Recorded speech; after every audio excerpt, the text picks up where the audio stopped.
বন্ধুরা, আজ আপনাদের শোনাবো বিভূতিভূষণ বন্দ্যোপাধ্যায়ের এমনিই হয়।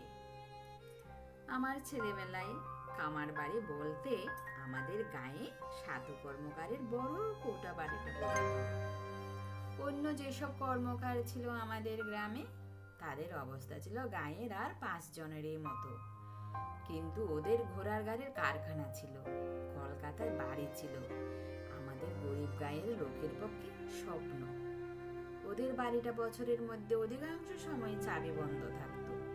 1-8 মাসের জন্য সাতকড়ি কর্মকার স্টেশন থেকে ঘোড়ার গাড়ি করে বাড়ি আসতো। এই বাড়ি আসার কথাটা একটু বুঝিয়ে বলি। সাতকড়ি ও নিবারণ 2 ভাই। তারা বছরের মধ্যে 11 মাস কলকাতায় থাকে। বাধ্য হয়ে থাকতে হয় ব্যবসার খাতিরে।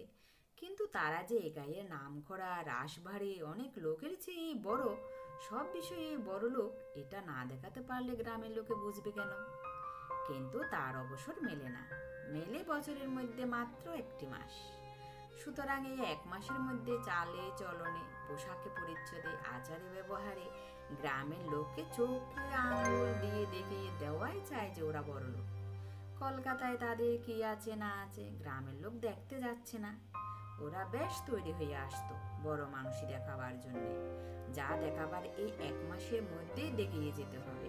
ঐশ্বর্যের পাঁচিল তুলে গ্রামের রায়মশাই, গাঙ্গুলি মশাই, বোসজা, দত্ত মশাই, ননিপালিত, গদাধর বিশ্বাসদের সঙ্গে নিজেদের পৃথক করে রাখতে হবে এবং বুঝিয়ে দিতে হবে যে তোমরা গায়ে বসে যতই জমি জমা নাড়ো আর প্রজা শাসন করো, আসলে তোমরা আমাদের তুলনায় কিছুই নয়।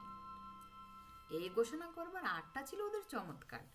বিদেশে যারা অবস্থাপন্ন হয়ে বাস করে তারা নিজেদের গ্রামে এসে নিজেদের বরত্ব প্রচার করবার যে সাধারণ প্রণালী অবলম্বন করে, সেটা হচ্ছে পুজোর সময় বাড়ি এসে ধুমধামে দুর্গোৎসব করা, কিংবা একটা পুকুর কাটা, কিংবা দুটোই একসঙ্গে। এদের প্রণালী ছিল আরো সূক্ষ্ম, তত ব্যয়সাধ্য নয়, অথচ আবেদনের গুরুত্বে সফলতর। স্টেশনে নেমে এরা দোকানা ঘোড়ার গাড়ি ভাড়া করে বাড়ি আসতো। সঙ্গে থাকতো 2টি চাকর, একটা ঠাকুর, একটা ঝি। দামি বিছানাপত্রের মোট ঘোড়ার গাড়ির ছাদে সকলের দৃষ্টি আকর্ষণ করত। ঠাকুর চাকরেরা বসে থাকতো ছাদে কোচম্যানের সঙ্গে। ওদের পরনে থাকতো ধপধপে ফর্সা কাপড়। একটা ঝুড়িতে নানা রকমের ফল বোঝাই থাকতো। গাড়ি থেকে জিনিসপত্র নামাবার সময় নিবারণ হেঁকে বলতো, ওরে, ফলের ঝুড়িটা সাবধানে নামা, রাঁচির পেঁপেগুলো যেন নষ্ট না হয়ে যায়। আনারস কটা দেখে শুনে নামা।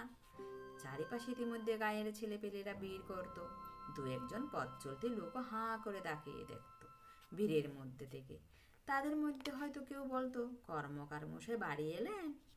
হয়তো সাতকড়ি বলতো, তা তো এলাম, কি যে কষ্ট কলকাতা থেকে জিনিসপত্র নিয়ে আসা, তবু তো 2nd ক্লাস রিজার্ভ করে এলাম, তাও মধুপুরের কুজোটা নামাতে গিয়ে ভেঙে গেল।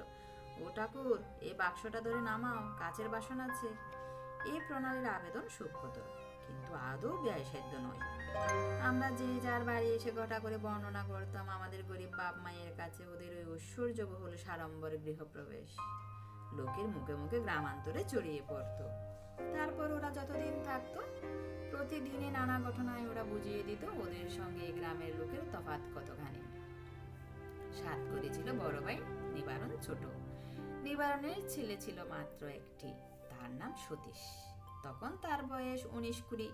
পড়াশুনো কদ্দূর করেছিল জানি নে। বাবাও জেঠামশাইয়ের ব্যবসায়ে শিক্ষানবিশি করত সে সময়। সাতকড়ি ছিল নিঃসন্তান। 2 বড়লোক ভাইয়ের এই এক ছেলে। তার কাপড় জামা জুতো যে ধরনের ছিল, আমরা তেমন কখনো চোখেও দেখিনি। হয়তো আমরা তাকে ঘিরে হা করে ওদের বাড়ির সামনে পথে দাঁড়িয়ে কলকাতার গল্প শুনছি। ওর জ্যাঠামশাই হেঁকে ডাক দিলে, ও সাথে লুচি জুড়িয়ে গেল যে, ঠাকুর কতক্ষণ বসে থাকবে তোমার খাবার নিয়ে? সকলের খাওয়া হয়ে গেল, তোমার কেবল গল্প। আমাদের গ্রামের অনেকে ওদের বৈঠকখানে গিয়ে বসতেন ওরা বাড়ি এলে।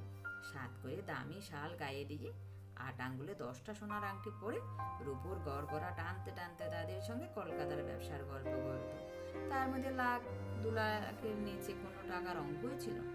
আমাদের পাড়ার রায় মহাশয়, বিশ্বাস মশাই, গাঙ্গুলি মশাইরা হা করে অবাক হয়ে শুনতেন আর বোধহয় ভাবতেন, এত টাকাও জগতে আছে। সাতকড়ি কর্মকার এইভাবে গল্প শুরু করত। আসুন গাঙ্গুলি দাদা, প্রাত প্রণাম, বসুন, চা খাবেন? না ভাইয়া, এখনো আহ্নিক হয়নি। থাক, তাহলে সন্ধ্যের সময় অবশ্যই এসে চা খেয়ে যাবেন, ভালো চা। আমার এক খদ্দের চা বাগানের মালিক রায় বাহাদুর বটকৃষ্ণ দত্ত লেবু বাগান, তিনিই পাঠিয়ে দেন ফি বছর। বাজারে এ চা নেই, এর নাম অরেঞ্জ পিকো, চা গাছের পাতার কুড়ি থেকে হয়। অনিল চক্রবর্তী বলেন, তারপর নিবারণ কেমন কাটলো এবার কলকাতায়? নিবারণ গলা ঝেড়ে নিয়ে গম্ভীর সুরে বললে, কাটলো ভালোই, তবে খাটতে খাটতে যান বেরিয়ে গিয়েছে। এখানে এসে একটু জিরিয়ে নিয়ে বাঁচলাম। কেন দাদা, সে কথা আর বলবেন না।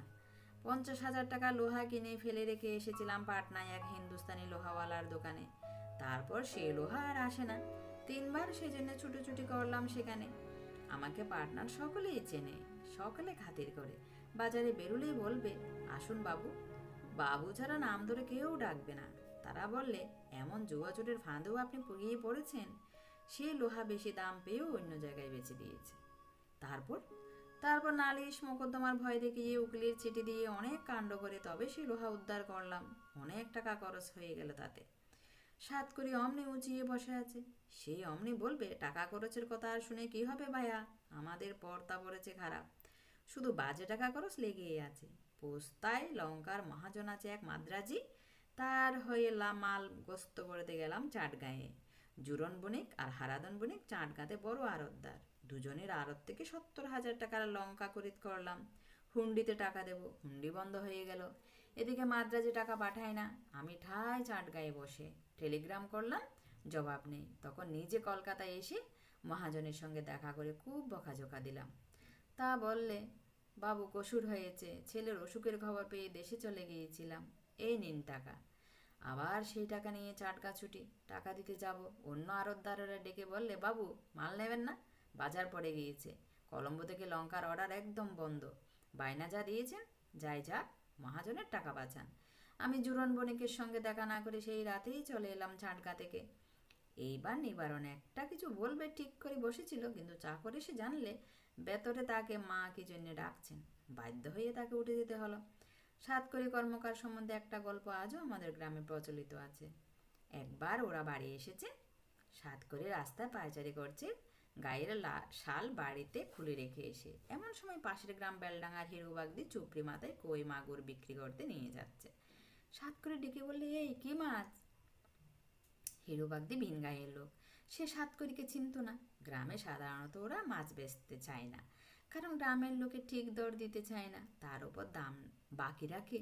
3 সপ্তাহ হাঁটাহাঁটি না করলে সে দাম আদায় হয় না। কাজে এসে বললে, মাছ হাটে নিয়ে যাচ্ছে, এখানে মুই নামাবো না। নামাও। কণ্ঠস্বরে গম্ভীর কর্তৃত্বে সুস্পষ্ট প্রকাশে বোধ হয় ভয় পেয়ে হিরুবাগদি মাছের চুপড়ি রাস্তার উপর নামালো। অমনি চারিধারে ছেলের দল ছুটে গেল মজা দেখবার জন্যে। সাত করে হিরে বসানো আংটি দিয়ে মাছ দেখিয়ে বললে, কত দর? দর কম হবে না বাবু, হাটের যা দাম তাই নেব, মাগুর 9 আনা আর কই 8 আনা। সাত করে আংটি নিলে বললে, 10-20 হাজারে মরি নে, 10-20 হাজারে মরি নে। যত মাছ আছে সবগুলো নামিয়ে দিয়ে যাও। হিরোবাগদি এতক্ষণ মানুষ চেনেনি, সামান্য এক আধশের মাছ কিনতে গিয়ে 10-20 হাজারের কথা বলে, এমন লোক সে কখনো দেখিনি। মাছ নামিয়ে দিয়ে সে তখন পালাবার পথ খুঁজে পায় না। বাইরে এসে আমাদের বললে, উনি কেডা গো? আমরা বললাম, কামার বাড়ির কর্তা। তাহাকে আর মুই চিনি? বাবা, বলে কি না, কথা মুই কি বললাম, আসবো না এদিকে আর মাছ বেচতে। বছর 2 পরে ওরা সতীশের বিয়ে দিলে গ্রামে। দল এলো, গ্যাসের আলো এসে আলোয় আলো ভরে গেল বাঁশবনের আমবনের মাথা। এই অঞ্চলে অমন জাঁকজমক কখনো দেখা যায়নি। খাওয়ালেও ও খুব ওরা গ্রামের সবাইকে। কলকাতা থেকে রাবড়ি এলো, বাগবাজারে রসগোল্লা এলো। শখের কেষ্টযাত্রার দল একদিন গাইলে ওদের বাড়ির উঠোনে। কলকাতা থেকে যে সব আত্মীয় বন্ধু এলো, তাদের সোনার চেন, ঘড়ি আর ডবল ব্রেস্ট শার্টের বাহার দেখে আমাদের চোখ ধাঁধিয়ে গেল। পুরুষ মানুষ যে গলায় সোনার হার পরে, সে আমরা প্রথম দেখলাম। এইসব হলো আজ থেকে 40 বছর আগেকার কথা। তারপর বছর 3 কাটলো। সতীশ তখন ব্যবসায়ী ঢুকেছে। দেশের সম্পত্তি দেখাশোনার ভারও নাকি তার উপর। সে উপলক্ষে সতীশ একটু ঘন ঘন দেশে আসতে লাগলো। আমাদের অনেক বড়, আমরা সমীহ করে কথা বলতাম। ও কখনো নিয়ে আসতো কলের গান, তখন নতুন জিনিস। এইসব পাড়া গাইয়ে আন করা নতুন। বৈঠকখানায় বসে যখন কলের গান বাজাতো, তখন লোকে লোকারণ্য হয়ে যেত। কেউ হয়তো জিজ্ঞেস করতো, কলের কত দাম খোকাবাবু? 350 টাকা। সতীশ সংক্ষেপে উত্তর দিয়ে আরেকখানা রেকর্ড তুলে দিত কলে। নরম বুরুশ দিয়ে আগের রেকর্ডখানা যত্ন করে মুছত। আমাদের বলতো, কাজে এসে বীর করো না, দামি জিনিস সব, একখানা ভেঙে গেলে 5.5 টাকার ঘাড়ে জল। আমরা সবাই সরে যেতাম। সতীশের গায়ে সিল্কের শার্ট, সব আঙ্গুলগুলোতে আংটি, ঘাড় কামানো বাবু, ছাট চুল, রুমালে বিলিতি এসেন্স, মুখে বারসাই। তখনকার দিনে সিগারেটের ওই নাম ছিল। আমরা বলতাম, ওর দাম কত সতীশদা? 3.5 টাকা কৌটো। তুমি রোজ রোজ খাও? 3 দিন যায় 1 কৌটো, মাসে 35 টাকা লাগে। এই অবস্থায় কিছু কিছু মোসাহেব জুটে গেল। তাদের নিয়ে যে কদিন বাড়ি থাকতো খুব হই হই করতো। আজ নৌকোয় উঠে বাজকেলা, কাল দল বেঁধে বনভোজন। ওর বাড়িতেও মাঝে মাঝে বন্ধুদের নিমন্ত্রণ করে খাওয়াতো, মাংস, লুচি, দই, মিষ্টি। আমরা অবশ্যই বাদ পড়তাম, কারণ বড়লোকের ছেলের অন্তরঙ্গ বন্ধু হওয়ার আনুষঙ্গিক গুণ আমাদের ছিল না, বয়সও ছিল কম। তারপরে স্কুলে ভর্তি হয়ে পড়াশোনা করতে ব্যস্ত হয়ে রইলাম। ইতিমধ্যে সাতকড়ি বাবুর মৃত্যু হলো। গ্রামে ধুমধাম করে তার শ্রাদ্ধ করলেন নিবারণ এসে। ইউরোপের প্রথম মহাযুদ্ধ উপলক্ষে ওদের ব্যবসা নাকি খুব ভালো চলছে, বেশ মোটা টাকা লাভ হচ্ছে লোহার বাজারে। তখন স্কুলে উপর ক্লাসে পড়ি, মনে তত সংকোচ নেই। একদিন নিবারণ কর্মকারের কাছে গিয়ে বসলাম। যেমন হয়ে থাকে, তার বৈঠকখানায় গ্রামের অনেক লোক, কেউ চা খেতে, কেউ মন রাখতে। আমি বললাম, কাকা, আপনাদের সেই মাদ্রাজি মহাজন আছেন? তিনি নেই, তার ছিল এখন ব্যবসা থেকে। এই তো সেদিন বিয়ে হলো, 1.5 লক্ষ টাকা খরচ করে। 1.5 লক্ষ? সে কি আর এমন বেশি টাকা? নাম কি মহাজনের? কর্তার নাম কেবি রামনাথন চেট্টি। সেই নামেই ফার্ম, মস্ত বড় কারবার। ঝাল হলুদ, তেঁতুল, চাল এইসব চালান দেয়। বম্বে, কলম্বো, রেঙ্গুন আর সিঙ্গাপুরে ওদের ব্রাঞ্চ। আমি তো বড় ব্রোকার ওদের ফার্মের। এবছর 55,000 টাকার ঝাল কিনলাম পূর্ববঙ্গের মোকাম থেকে। আমি না হলে ওদের কাজ চলে না। ঝাল খরিদ আর কেউ করতে পারে না, বড় শক্ত কাজ। সতীশকে লাগিয়েছি আমার কাজে, ওকে পাঠালাম দৌলত খাঁ মোকামে। আমি রইলাম বরিশালে। মহাজন বললে, যত পারো কেন। আমি টেলিগ্রাম করলাম, ঝালের বাজার এবার খারাপ কিনবো না। 55,000 টাকার মান কিনলাম বাপ বেটাই। আমাদের গ্রামের ভদ্রলোকেরা 55.5 টাকা এক জায়গায় কচিত কখনো দেখেছে। টাকার অঙ্ক শুনে শুধু হাঁ করে চেয়ে থাকে। একদিন দেখি সাত করে বৈঠকখানা বসে লোকজনের মাঝখানে কি একটা নকশা বার করে সকলকে বোঝাচ্ছে। সেটা নাকি কলকাতার হবু বাড়ির নকশা। কটা ঘর হবে, কোথায় মোটরের গ্যারেজ হবে, এইসব বোঝাচ্ছে সমবেত গ্রাম্য ভদ্রলোকদের। এইভাবে চললো ওদের কাজ আমার স্কুল ও কলেজের দিনগুলোতে। ভাগ্যলোকে ওদের ললাটে নিজের হাত তিলক একে চিহ্নিত করে দিয়েছেন, নিজে শাক বাজিয়ে টাকার তুলে তুলে দিয়েছেন ওদের কলকাতার বাড়ির দামি লোহার সিন্ধুকে। এরপর অনেক দিন কেটে গেল, বিদেশে বেরিয়েছে চাকরি করতে। গ্রামের সঙ্গে সম্বন্ধ কম, ওদের খবর তত কানে পৌঁছই না। তবে এটুকু শুনেছি, সতীশের বাবা ঝালেরও লোহার কারবার ফেলে পরলোকে প্রস্থান করেছেন। সতীশই এখন কারবারের মালিক। একবার পুজোর সময় দেশে এসেছিলাম 7 দিনের জন্যে। সদস্য সেবার গেল তার স্ত্রী পুত্র নিয়ে ঝকমকে এক নতুন মোটরে চড়ে কলকাতা থেকে। 6 দিন মাত্র রইল। দুজন কলকাতার বন্ধুও সঙ্গে এসেছে, খুব হইচই করলে। সন্ধ্যাবেলা ওদের বৈঠকখানায় গেলাম। গিয়ে দেখে বন্ধুদের সঙ্গে সতীশ মদ খাচ্ছে। আমাকে দেখে বললে, আরে এসো এসো রামলাল, আজকাল কোথায় আছো? শিলিগুড়ি। ভালো আছো সতীশদা? চলে যাচ্ছে। গাড়ি নতুন কিনলে? পুরনো আস্টিনখানা বেছে নতুন মডেলের কিনলাম। মদ খাও নাকি? সতীশ তাচ্ছিল্যের হাসি হেসে বললে, ও তো গায়ের ব্যথা মারতে, যে খাটুনি খাটি, সন্ধ্যাবেলাটা একটুখানি না খেলে বাঁচবো কী করে। এদের সঙ্গে আলাপ করিয়ে দিই, ইনি হচ্ছেন বাবু কৃষ্ণপদ কুণ্ডু, হাটকলায় গদি আছে, বস্ত বড় লোক। আর এর নাম কুমুদ বন্ধু সরকার, হাওড়ায় রাইস মিল আছে, বড় ধনী ওখানকার, 7খানা বাড়ি গঙ্গার এপারে। বন্ধুটি বিনয়ের সঙ্গে বলে, না না, শুনবেন না, ধনী না ইয়ে, ওসব বাদ দাও সতীশ, অন্য কথা পারো। ব্রিজ খেলতে জানো রামলাল? না সতীশদা। চা চলবে? তোমার তো এসব চলবে না। চাও খাবো না, খেয়ে এলাম। তোমরা বসো, আমি উঠি। আমি সেখান থেকে সরে পড়লাম, কারণ সে সময় বাড়ির মধ্যে থেকে চা করে ডিশ ভর্তি খাবার নিয়ে এলো ওদের জন্যে। তারপর দিন দেখি সতীশ নদীতে নৌকো করে বন্ধুদের নিয়ে বন্দুক হাতে পাখি শিকারে বেরিয়েছে। সে যে বাড়িতে বসে মদ খায়, এতে গ্রামের লোকের দেখলাম দোষ ধরে না। বড় লোক তো খাবে, ওদের সব শোভা পায়, ভাবটাই এরকম। সতীশ পাখি শিকার করে, বারোয়ারির চাঁদা দিয়ে ক্যামেরা নিয়ে ছবি তুলে গ্রাম গুলজার করে, তার ঝকঝকে নতুন মডেলের অস্টিন হাঁকিয়ে বন্ধু বান্ধবদের সঙ্গে খুব আমোদ করে বেড়ালে এই 5-6 দিন। 6টা দিনে 6 বছরের ফুর্তি ওড়ালে। আমাকে বললে, একদিন যেও হে রামলাল আমাদের কলকাতার বাড়িতে। কবে যাব সতীশদা? 7 দিনের ছুটিতে এসেছি, আবার চলে যাব। তুমি কদিন আছো? আছি কই, একটা থিয়েটার খুলবো ভাবছি, তা নিয়ে বড় ব্যস্ত। অ্যাক্টর অ্যাক্ট্রেস ঠিক করতে হবে, অনেক কাজ। নতুন খুলবে? হ্যাঁ ভাই, আর্ট থিয়েটার একেবারে নতুন জিনিস হয় যদি, তবে একটা নতুন জিনিস হবে। ঝাল হলুদ নেই, আর ভালো লাগে না, এবার অন্য পথ ধরবো। আগের ব্যবসা একেবারে ছেড়ে দেবে? না, সেও থাকবে। বিখ্যাত অ্যাক্টর শরৎবাবুর নাম শুনেছ? তিনি হলেন আমার এই বন্ধু কুমুদের শালা। কুমুদকে দিয়েই তাকে নামাবো আমার থিয়েটারে। তোমাদের সে মাদ্রাজি মহাজন আছে, তাদের সঙ্গে আমার একটু গোলমাল চলছে। জেঠামশাই আর বাবাকে তারা খাটিয়ে নিত, সে ম্যাকদারে টাকা দিত না। আমার সঙ্গে তো আর চলবে না। বাবা জেঠামশাই ছিলেন সেকেলে মানুষ, তারা অত শত বুঝতেন না। তা তো বটেই। আমি সিঙ্গাপুরের একটা ফার্মের সঙ্গে সরাসরি কারবার করবার চেষ্টা করেছি, নিজে খরিদ করে অপরকে মুনাফা খাওয়াবো। বাবা জেঠামশাই অত বোকা আমি নই। তা তো বটেই। বড় লোকদের সঙ্গে মদবার তর্কাতর্কি আমাদের মতো গরিব লোকে সাজে না। অন্য কথা পারলাম। সতীশ টিন খুলে সিগারেট ধরালে। ও কোথায় একটা জমি কিনছে, সেখানে ফুল আর টমেটোর চাষ করবে, সেসব গল্প করলে। আমি বললাম, সতীশদা, ছোটবেলায় তুমি বাদশাহী খেতে মনে আছে?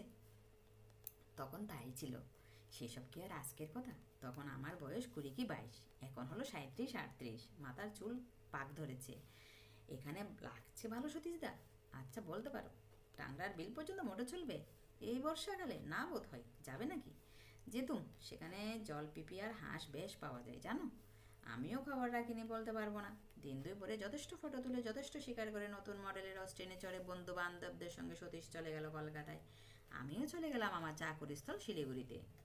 এরপর প্রায় সুদীর্ঘ 18-19 বছরের পরে নানা দেশ ঘুরে নানা জায়গায় চাকরি করে আমি দেশে ফিরে এলাম। বাড়িঘর ভেঙে চুরে গিয়েছিল, কিছু কিছু মেরামত করে নিতে হলো। মাঝে মাঝে যে বাড়ি আসেনি তা নয়, সে খুব কম, বছর 2 বছর অন্তর। ইদানিং তাও আশা করতো না। এসে দেখি সতীশ তার বাড়িতে আছে, কিন্তু এ কোন সতীশ? সে সতীশ আর নেই। তাকে প্রথম দিন বেলতলার মাঠে দেখে চিনতে পারলাম না। হঠাৎ রোগা হয়ে গিয়েছে, বুড়ো হয়ে গিয়েছে, পরনে আত ময়লা, ছেঁড়া কাপড়, ময়লা গেঞ্জি। সতীশ বললে, কে? রামলাল? আরে বেশ বেশ, শুনলাম তুমি বাড়িতে আসবে। তোমার এরকম চেহারা হলো কেমন করে সতীশদা? একদিনে হয়নি, অনেক দিনে হয়েছে। তুমি অনেক দিন পরে দেখলে, তাই নতুন লাগছে। এখানে আছো নাকি আজকাল? তা প্রায় 8-9 বছর বাড়িতে আছি। বড় কষ্ট পাচ্ছি ভাই, কঠিন হাঁফানি রোগ, সেই সঙ্গে লিভারের বেদনা।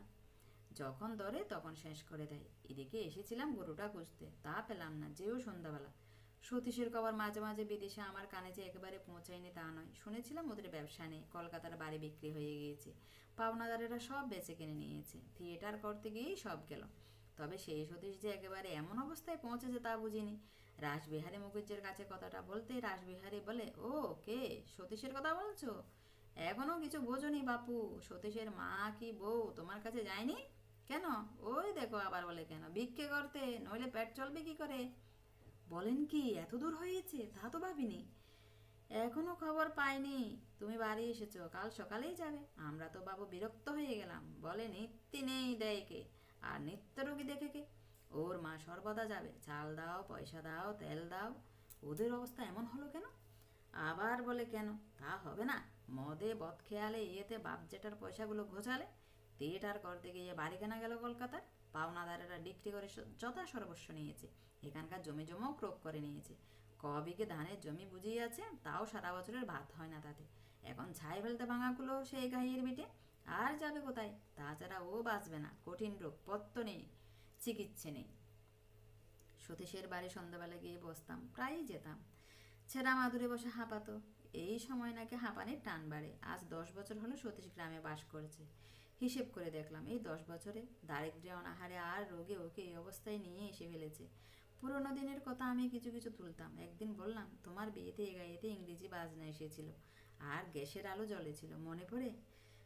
সতীশ হাঁপাতে হাঁপাতে বলতো, আর ভাই বাদ দাও ওসব কথা, এখন গেলেই বাঁচে, আর সহ্য হয় না কষ্ট।